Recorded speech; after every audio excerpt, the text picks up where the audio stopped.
Good afternoon. Good afternoon and welcome to the Rotary Club of Madison. I'm Anthony Gray, Club President.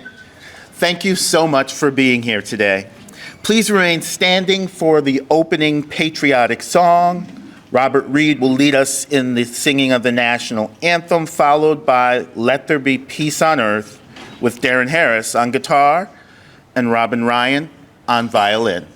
Oh, say can you see by the dawn's early light what so proudly we hailed at the twilight's last gleaming, whose rough stripes and bright stars through the perilous fight o'er the ramparts we watched were so gallantly streaming, and the rocket's red glare, the bombs bursting in air, gave proof through the night that our flag was still there. Oh, say does that star-spangled banner yet wave o'er the land of the free and the home of the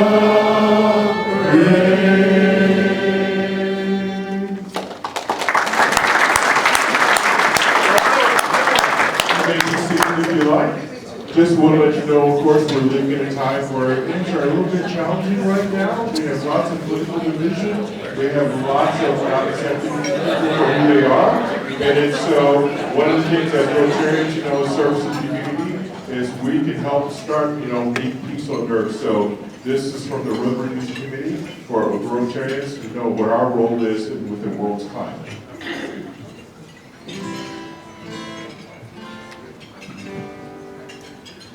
Let there be peace on earth, and let it begin with me.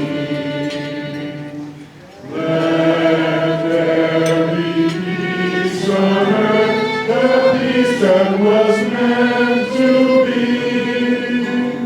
With earth as our mother, family all are we.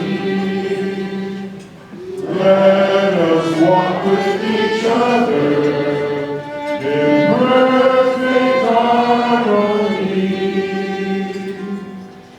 Let me sing it with me. Let this be a moment now. With every step I take, let this be my solemn vow. To take each moment and live each moment with peace eternally. Let there be peace on earth, and let it begin with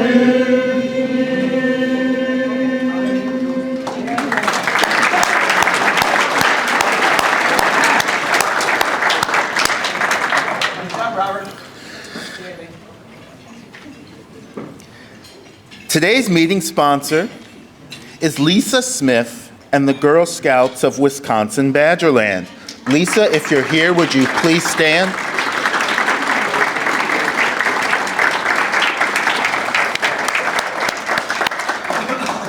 Lisa is the Chief Executive Officer of Girl Scouts of Wisconsin Badgerland, and she joined our Rotary Club earlier this year. For more than a century, Girl Scouts has helped girls build courage, character, and the skills to lead. Today, they're meeting this generation where they are, continuing to empower them to succeed in a changing and challenging world. At the upcoming Leading with Legacy Luncheon, say that 3 times, on October 30th, Girl Scouts will unveil the State of the Wisconsin Girl Report, highlighting the data, stories, and lived experiences shaping girls' lives today. This inaugural event will bring together business leaders, alumni, community members who believe in building a stronger future for girls. Our thanks to Lisa Smith and the Girl Scouts of Wisconsin Badgerland for their support of today's luncheon.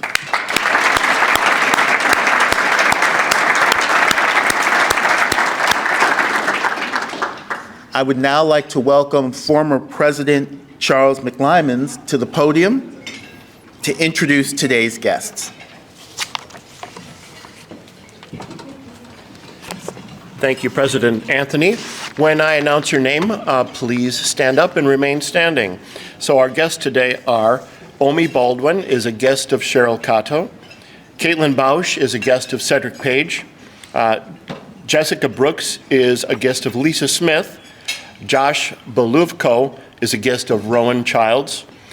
Tim Connors is a visiting Rotarian from Eden Prairie, Minnesota, and he is also a member of SRAG.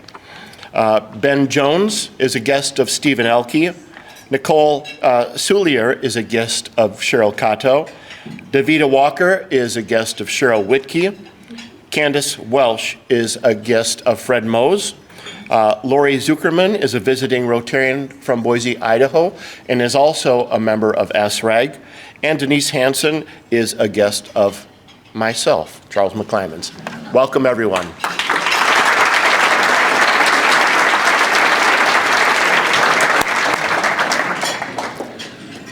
Joyce Bromley chairs our Membership Recognition Committee, and she'll come up and present an award to one of our members. Thank you, President Anthony. Today we are awarding the Avenue of Service Award. The Membership Recognition Committee has 12 members, 6 members from the Board of Directors and 6 members at large. Our role is to recognize members of our club for their extraordinary service in one of 5 avenues of service, which are the contributions to our club, to the community, to the international community, to the youth, or by sharing their vocational skills. Robert Reed, who serves our club in many ways, will be rewarded with the Avenue of Service Award for contributions to our club. Robert has chaired our music committee since 2023, for which we have greatly benefited. He helps select music for our weekly meetings, and he brings artists to perform for us. The service as a mentor to one of our Rotary scholars, and serves on the Button Box Committee. Last but not least, he is serving his second of a 2-year term on our club's board of directors. Robert has been a Rotarian for 14 years. Before moving to Madison in 2022, when he became the executive director of the Madison Symphony Orchestra, he had been a member of a Rotary Club in Plano, Texas for 11 years. In recognition of his dedication to our club, we are honored to present him with the 2025 Rotary Club of Madison Club Service Award.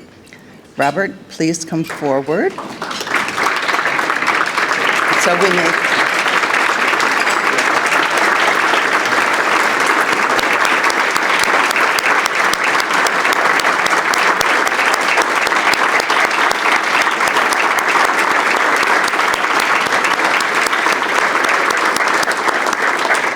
Robert was presented with an award pin and a certificate in recognition of his contribution to our club. Thank you, Robert.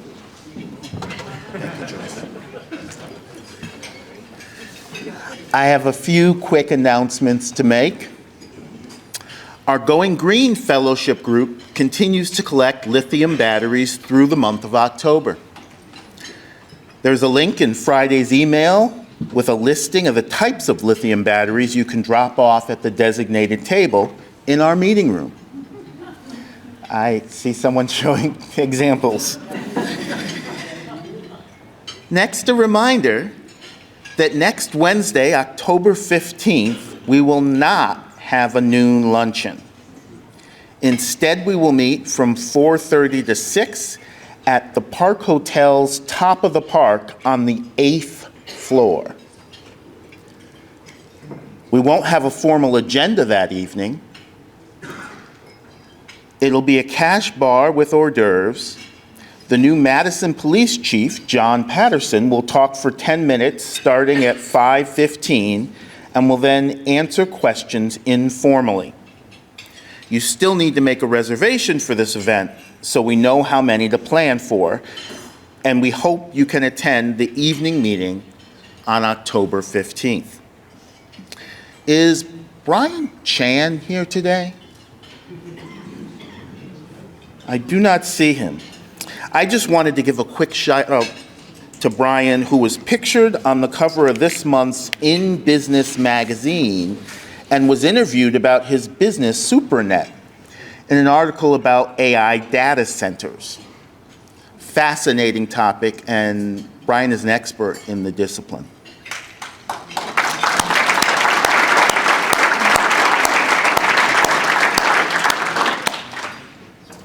And finally, please take a look at this photo from our past president's dinner held last Friday evening.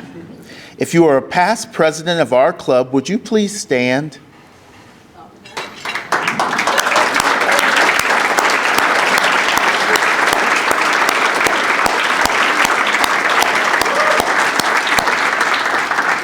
We currently have 30 past presidents in our club, and about half of them were able to attend the dinner this year.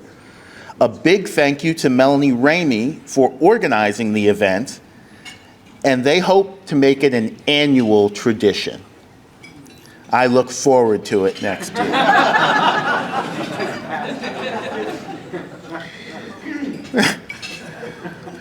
We have some birthdays to celebrate with a bit of humor or wisdom that complements Rotary's mission. We also encourage members to make a gift to our foundation's Community Grants Endowment Fund that represents their age, rounded up to 100, for our Synergy Scholarship Fund. October 5th, Craig Atwood. October 5th, Constanza Mateus. October 6th, Stephen Elke. October 8th, TJ Blitz. October 9th, Maggie Porter Krantz. October 10th, Jane Waganke. Thank you to our celebrants for their contributions to the Madison Rotary Foundation Community Grants Endowment Fund. Please join me in wishing them the very happiest of birthdays.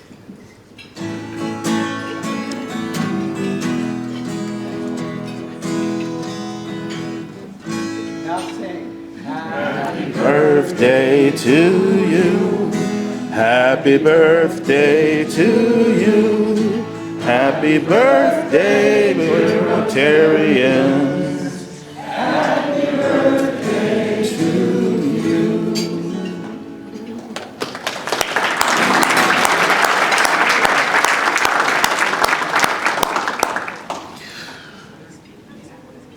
We want and encourage our members to see our current board members. So we ask one board member to introduce a speaker each month. This month, Mike Gotzler will make the introduction of our speaker. Mike joined our Rotary Club in 2009, and he is a labor and employment attorney and a shareholder at Littler Law Firm. Mike is in the first of his 2-year term on our board. I'd now like to welcome Mike to the podium to introduce today's speaker.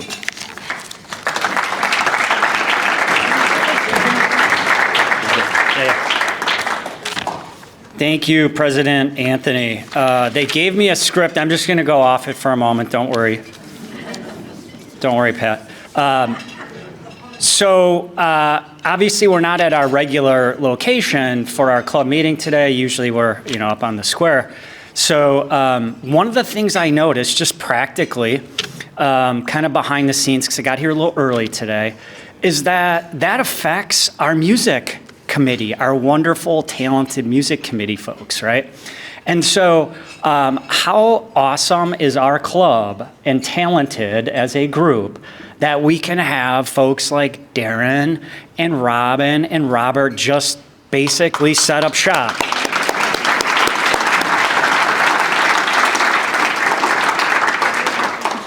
We are really cool. And we being the three of them more than certainly me, but so anyway, on with the show. So as many of you know, next Monday is Indigenous Peoples Day. Today's program is meant to highlight Native tribes. Our speaker is Matt Villeneuve, who is an assistant professor of U.S. history and Native American and Indigenous Studies here at the UW-Madison, where he teaches courses in American history, American Indian history, Native education, and environmental history. His research focuses on Native histories of education and schooling. He has written a book entitled Instrumental Indians, John Dewey and Indigenous Schools. His current book project, 7 Generations of Native Education, From Land to the Liberal Arts at Morris, Minnesota, examines a former Indian industrial boarding school to illustrate how Native lifeways of education have endured, integrated, and even surpassed schooling. Today, Professor Villeneuve will provide us with a history of Wisconsin's Indian boarding schools. We look forward to his presentation, and we have made a contribution to the Rotary International Polio Plus Fund as a way of saying thank you for speaking us today. I'll also mention that we have our regular Q&A when the speaker's over as time allows. So please raise your hand and wait for the microphone to arrive. Please help me in welcoming our speaker.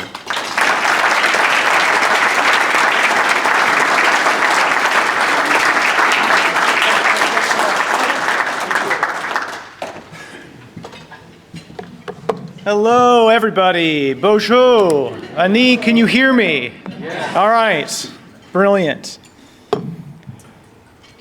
Matthew Villeneuve, Nagig, Nindishnikaz, Jijak Nindodam, Makanak Waju, Nindonjaba. My name is Matt Villeneuve. My family is Crane Clan from a Turtle Mountain Nation in North Dakota, and I am an assistant professor of U.S. history and American Indian Studies here on our campus, from which I came and from which I must return to go teach this afternoon. But thank you very much for the kind invitation to be here, especially in the sort of the eve of Indigenous Peoples Day. Yep, you got it. Better? All right. So I thought we'd spend a little bit of time talking today about an aspect of the research that I do, which is on the history of Indigenous schooling. Let's see, there we go, fantastic. So I've got a 3-point agenda for us today for the next 20 minutes or so to talk a little bit about an overview of what these schools were, highlight what that looks like here in Wisconsin, and then talk about some recommendations to get activated about this issue in the present. So let's start with the tribal nations that call the land now called Wisconsin home.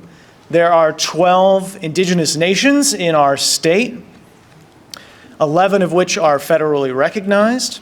I've highlighted here in blue the Ojibwe nations, of which my greater nation is a part, right? The Anishinaabe, all the way from Michigan, all the way to North Dakota, right? So these folks are kind of my cousins here in the state, right? So this place used to look like this. Right, these are the homelands of the indigenous nations of Wisconsin since time immemorial. You'll see the Ho-Chunk right down in the south, whose lands we are on today here in Madison, in Des Jope, right, the 4 lakes.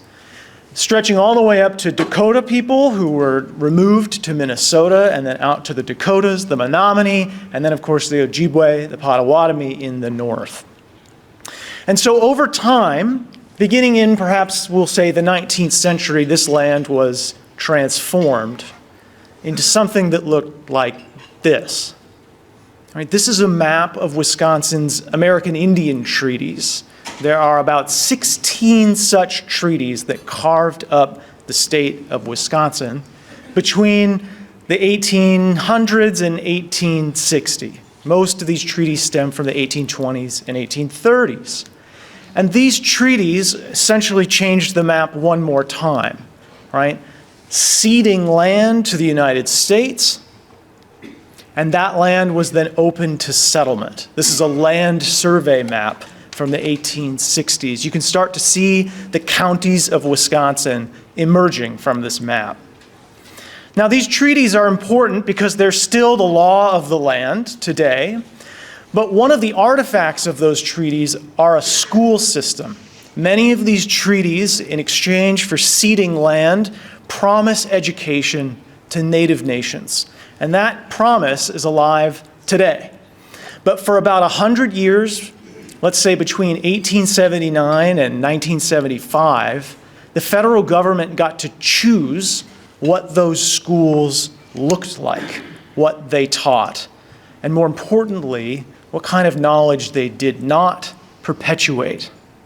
So boarding schools are very old, right? They are brought in many cases by the earliest Christian missionaries to the New World. But as instruments of the United States government, right, they're motivated by three particular factors beginning in the 1870s, and they are as follows. Christian redemption is the idea that indigenous people, as non-Christians, are heathen and require religious instruction. The second is this idea, older than our own time, about racial uplift, right?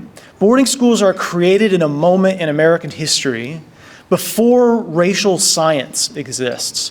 And so in the 19th century, many people believe that race is mutable. It is not an essential characteristic.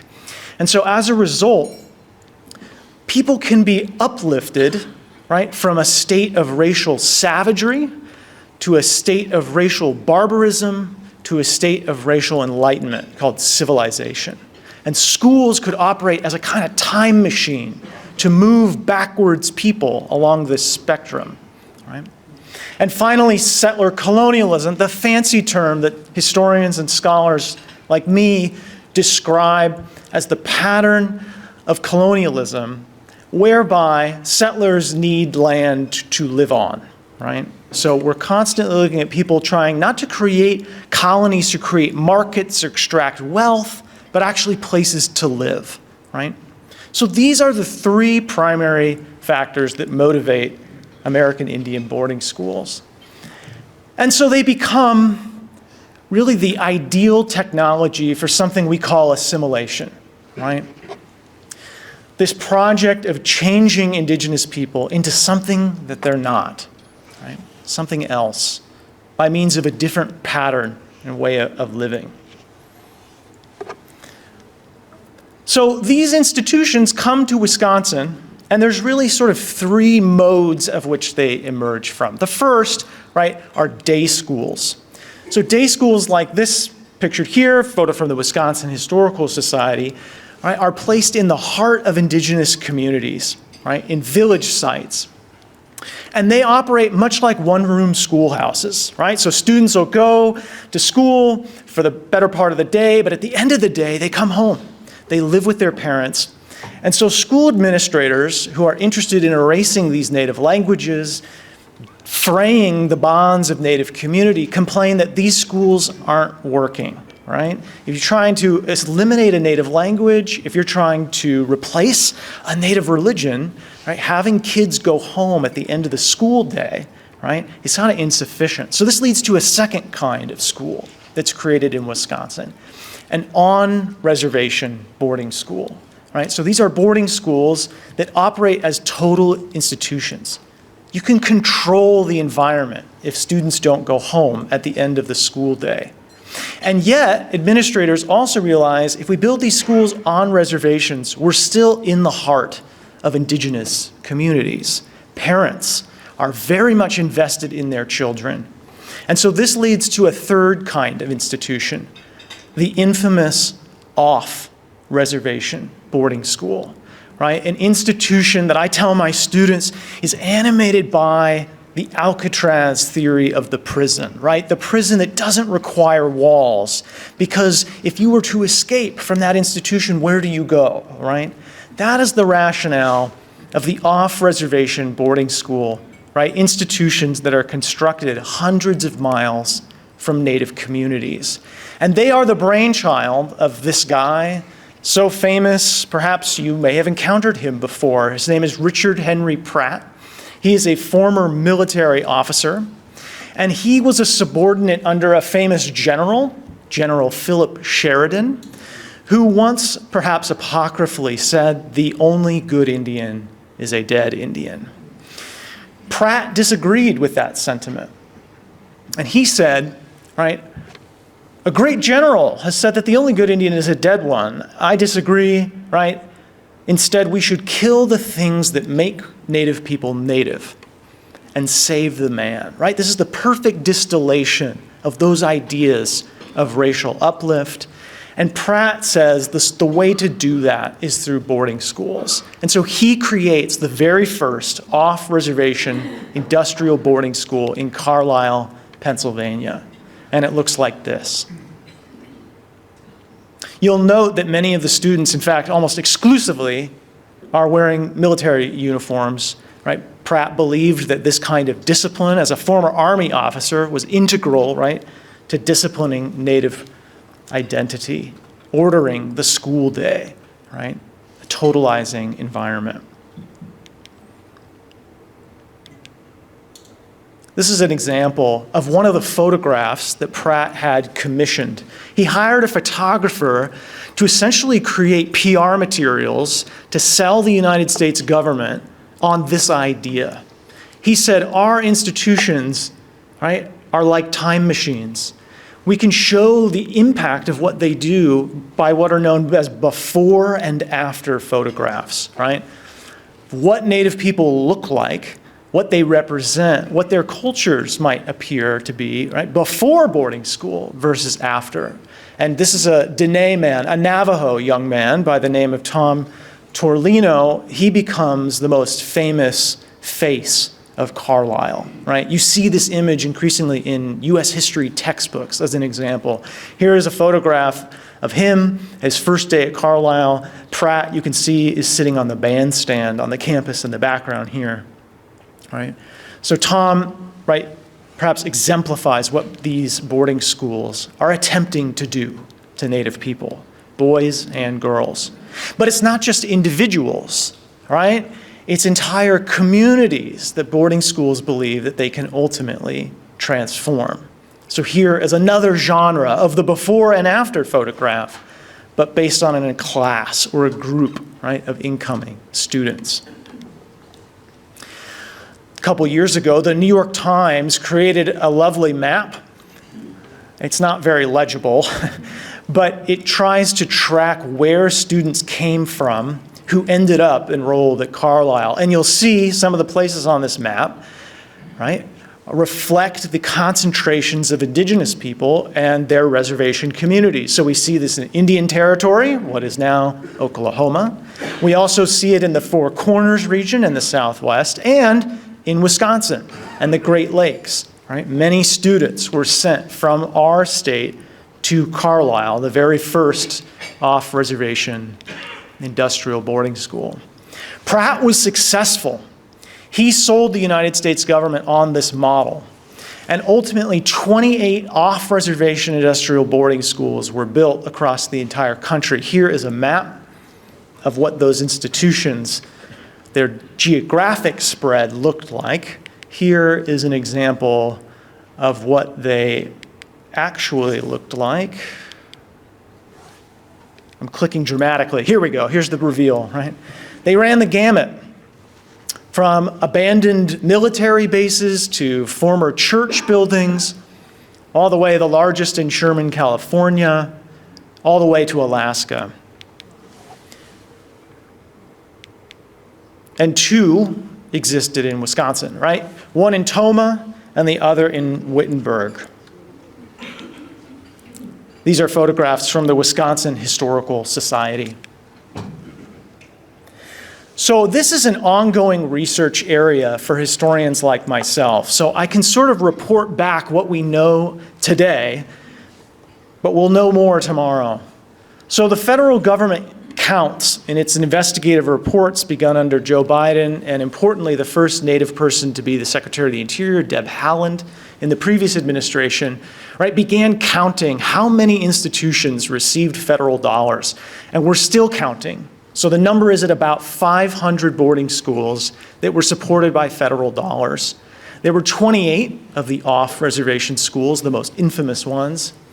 We think on average, the numbers suggest that anywhere from 10 to 20,000 students were enrolled in the reservation boarding schools and off-reservation boarding schools every year, which means if we do a little bit of back of the envelope math, we're probably talking about 250,000 indigenous people who were sent to these institutions over the course of 3 generations, right? And remember, in 1917, the US Census counts only 100,000 indigenous people in the United States. So if you go to Indian country today and you throw a rock, chances are you're going to hit somebody who was impacted by these institutions, right? The big question that we're currently investigating is, because these institutions were underfunded, how many students died at school from malnourishment, from overwork, from communicable diseases. And we've documented so far anywhere between 3,000 and 5,000 fatalities. But this number is surely an undercount. I believe we should probably double it. So this is ongoing research that scholars like myself are attempting to do and teach, right, to our students. Here's a map of Wisconsin's boarding schools. You can see that there are a dozen or so of these institutions, the 2 of which I specialize in at Tomah and Wittenberg. These run the gamut, right, from north to south. This is a table that I've constructed. It's sort of overwhelming, but it sort of gives us a glimpse, a snapshot of what this looks like. Because at the end of the day, Wisconsin's an odd container or vessel for thinking about boarding schools. And so some other patterns begin to emerge if we look at it this way. You'll notice, perhaps in this corner, you'll see in the first decades of boarding schooling, it's mostly the Catholics who are carrying out this project paid by the federal government. But after the 1880s, you'll notice in the bottom half of this chart, the federal government pushes the Catholics out and creates a national school system, right? So think about this.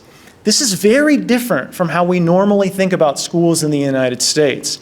In our communities, right, here in Wisconsin today, schools are organized on the basis of local control, right? Local communities fund, create schools, and establish curriculum. The federal government does not, except for 2 groups of people, American Indians and the children of military veterans who require schooling on military bases, right? So we can sort of periodize, right, Wisconsin's story as an early Catholic project that ultimately then is nationalized by the United States. A project done in the name of we the people. So historians argue that there's sort of 3 ways of thinking about what we're seeing, right? At the end of the day, this is a project of cultural replacement, right? Let's see if we can get some definitions up here. Here we go. Maybe I should be aiming this way. I'm over here like, yes, of course.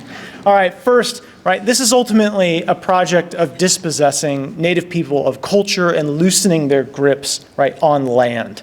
It's a cultural project that has material stakes, right? I think that's a really important distinction to make. And increasingly, scholars are describing, right, this is a form of erasure, right, of Native people can no longer exist as a group of people. And we have a term for that since World War II. Right? We call it genocide. So how do you weaponize a school? Boarding schools did so in three particular ways. Right? One is family separation, separating children from their parents to try to create an isolated and controlled environment. Second, language destruction. In boarding schools, you can only speak English. And if you are caught speaking a native language, you are subject to intense corporal punishment. And finally, three, what we'll call the doctrine of assimilation, right? The idea that Native people can only exist if they embrace white Christian Republican norms and values. But don't take this all from me, right? Here are the words of some survivors of Wisconsin's Indian boarding schools who emerge like voices from these places. We get stories like this one of Henry Cloud, a Ho-Chunk young man who remembers being taken by police to a boarding school. This would have been tribal police, paid for and employed by the United States government. Right? So traumatic that his brother was going, he demanded to go as well. And this is his memory of how he ended up in a boarding school. So we see coerced attendance. We see the evidence of family separation. Here, Josephine, she's a Potawatomi student, remembers how eager, right, in her case, the missionaries were to replace her mother, right? We see the strategy of family separation, and we also see her resistance to it, right? I'm not going to call this new missionary, right, mother. We see carceral enforcement, right? For the students that end up in these schools, they are disciplined by disciplinarians and matrons who intensely police attendance, right? If you're caught trying to run away, you will be tracked down. We mentioned the military discipline that Pratt used, right? This could often lead to students being held over the summertime, right, indefinitely, which is something that Native parents often complained about. We see stories of Native people talking about the denigration of their religious traditions.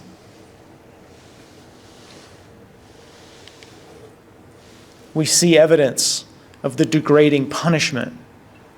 Michael Wolfe, right, Lekudere Ojibwe person, remembers being confined like a prisoner, which is a very common story. Evidence of English-only rules. Noah White, a Ho-Chunk person, remembers taught to forget our own culture. When Henrietta Chief, a Ho-Chunk young woman, came to boarding school, she spoke the Ho-Chunk language. In fact, she didn't know there were any other languages, right? When she was sent to Toma, where she spent 9 years of her childhood.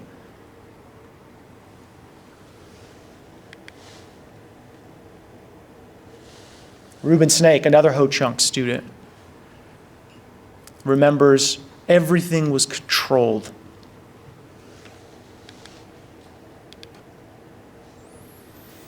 And Marionette Pember, who is a University of Wisconsin alum, has written about the intergenerational trauma that survivors like her mother, right, who was sent to St. Mary's School in Odana, felt, right, and how those things trickled down to children, right, of boarding school survivors, leading to all kinds of mental health challenges that we're still dealing with today.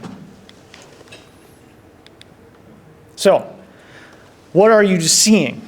Scholars have a lot of fancy terms to describe what boarding schools are doing. Sometimes assimilation, sometimes deculturalization, sometimes we describe this as proletarianization, the creation of a working racialized underclass.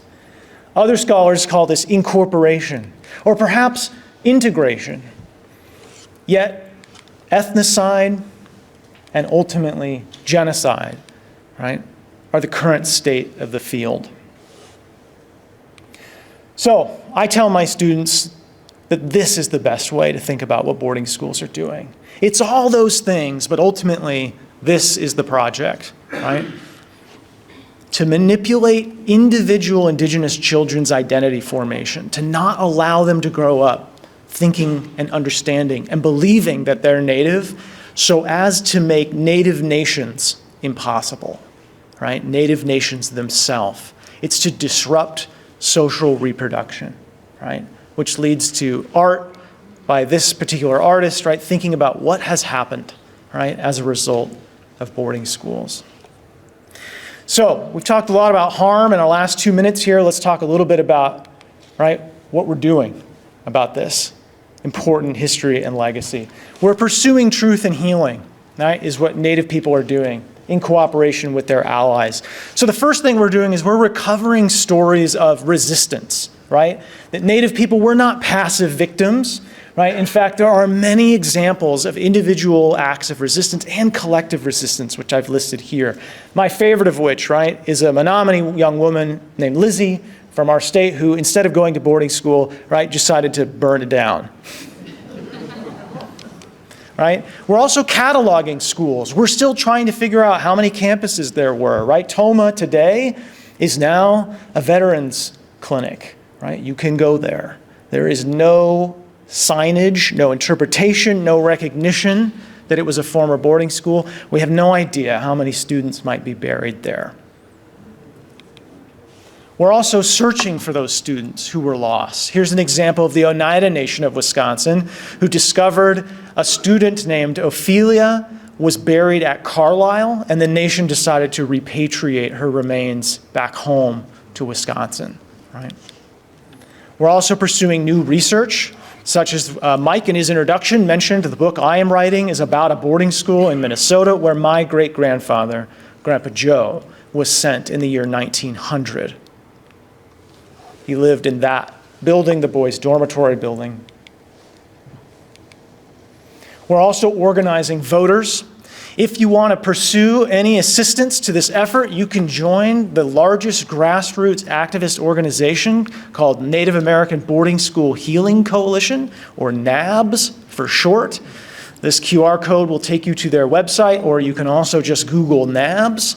We are sponsoring 2 pieces of federal legislation right now to establish a Truth and Healing Commission at the federal level. And finally, if you want to get educated, I highly recommend, right, this brand new book, hot off the press, which is about the St. Mary's School in Odana, Wisconsin, and one family's journey to pursue that truth and healing. So, thank you all. Chi-miigwech. I've left us a couple minutes. If you have any questions, I'd be happy to try and answer them. Thank you.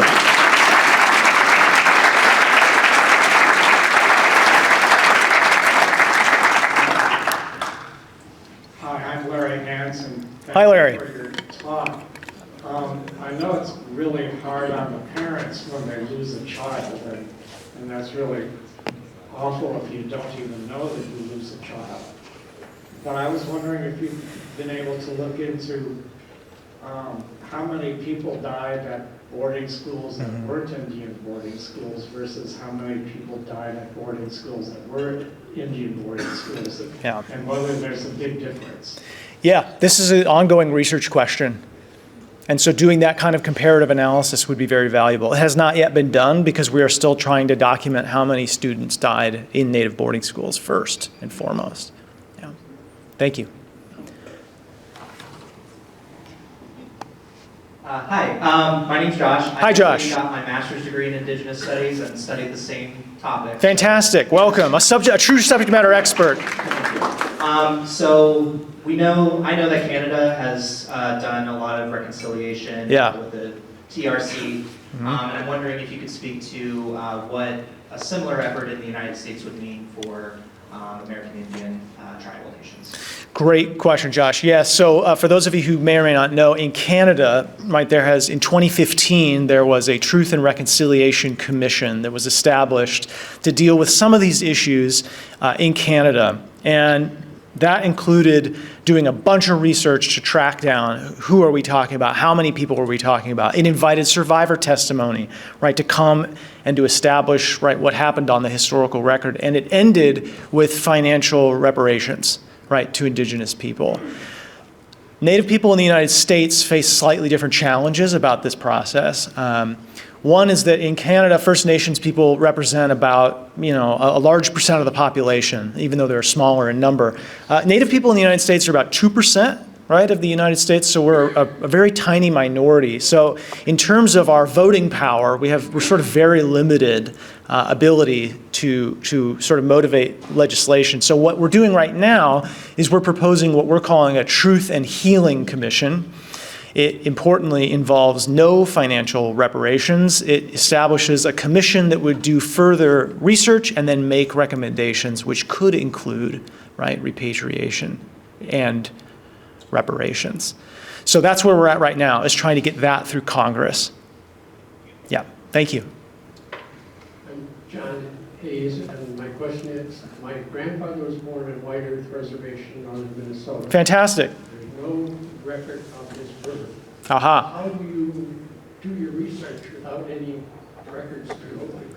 Yeah, so that's a great question. There are records in places that you expect and don't expect. So for example, tribal nations sometimes have their own documents, right? In fact, often they have their own archives. But federal records also exist. And so when you look at boarding school records, there's actually a plethora of material relating to our ancestors. So it just depends on where you're trying to find people in their life cycles.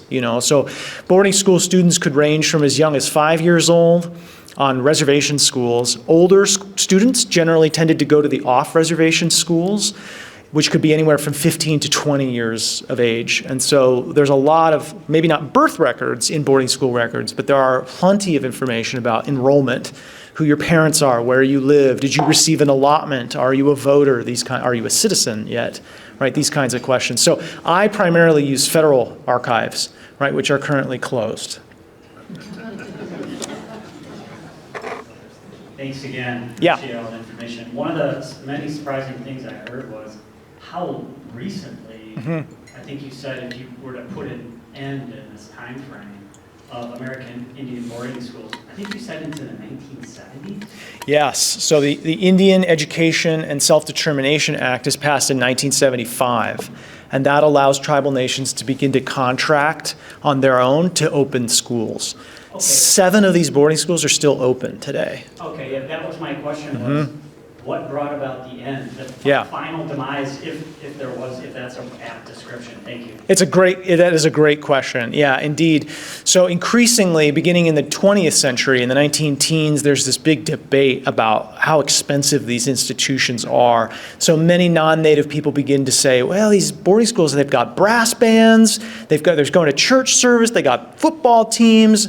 This is too much money. And so boarding schools begin to be shuttered starting in the 19-teens, 1920s. But it's not until 1975 that Native nations actually say, right, we'd like to organize our own schools and are able to politically motivate, right, organize to accomplish that. So 7 of those schools are still open today that are run in cooperation between tribal nations and the federal government. Yeah, it's a great question. Yeah. I grew up in Mitchell, South Dakota. Oh, great, yeah. And near the campus of Dakota Wesleyan University, where there was a boarding school Yes. for Native Americans. The children were younger children, and several of them went to my grade school. But a friend and I, who met recently and talked, realized that we knew none of these children. They never spoke to us. They never were a part of the school in any, way beyond just coming and sitting and meeting. I don't think it's there anymore, but it was, for us, it was a way of, let's say, sugarcoated, let's put it that way. Yeah. Thank you for that reflection. I appreciate that.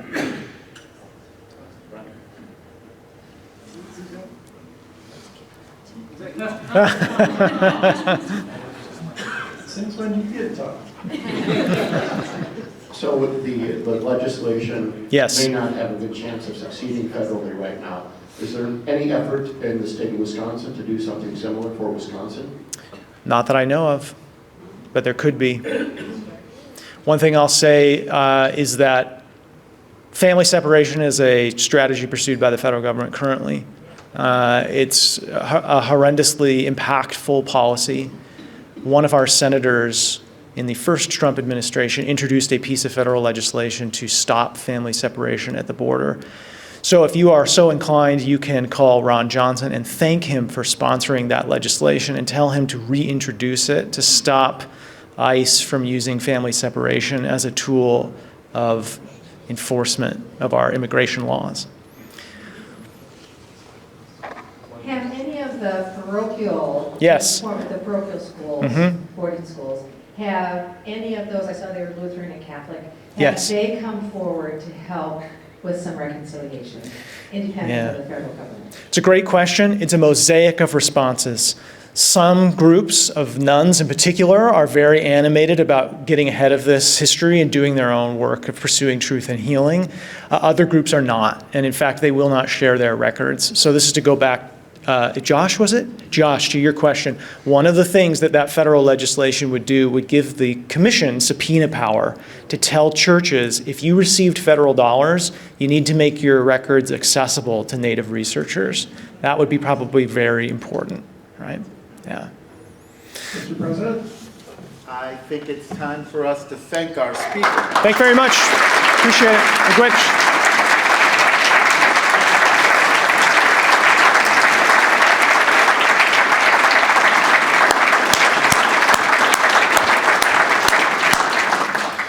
Professor, thank you so much for speaking with us today, and thank you to everyone who attended today's meeting. I hope you will join us next week when the meeting will be from 4:30 to 6 at the Park Hotel's Top of the Park for a meet and greet with the new Madison Police Chief, John Patterson. If there are no other items for the good of the body, I will announce us adjourned.